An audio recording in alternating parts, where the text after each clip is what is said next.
not knowing where you're going is an approach because you get to explore things without being bored, and you get to find yourself as you work. So it's kind of like improvisational, like jazz.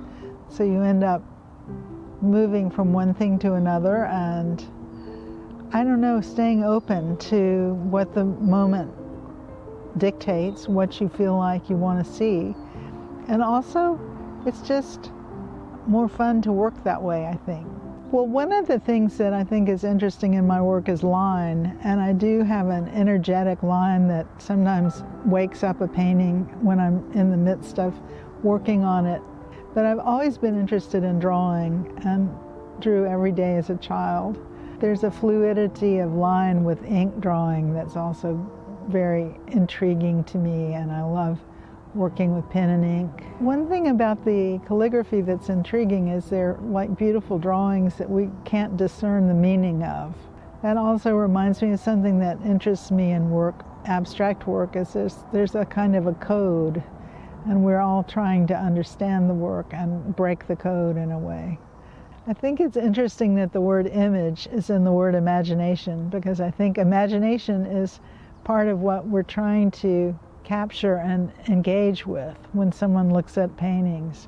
So whether it's a representational painting, you want to sort of invoke what the meaning of the story is, or whether it's an abstract painting, there's sort of an effort to discern what it's saying, what it means.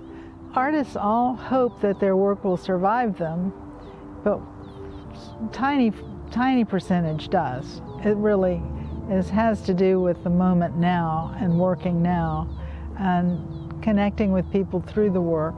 This whole life of exploration and knowledge of the materials, it's sad that we die because then it's all gone. Once you're gone, that knowledge is gone. But at least there's a sort of artifact of it through the work. It's kind of interesting when you think about time and place and memory and what we're trying to do to record things. Like I sometimes think about the poignancy of a still life painting and the idea that it's moving through time and recording physical matter that will rot and decay. It's almost like it's all a fingerprint of our own perception, that painting, that we're making the painting, and that it lives beyond the object being painted.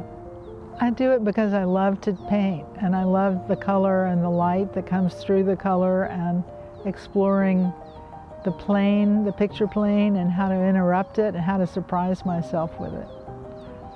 I just love the material of paint, and always have.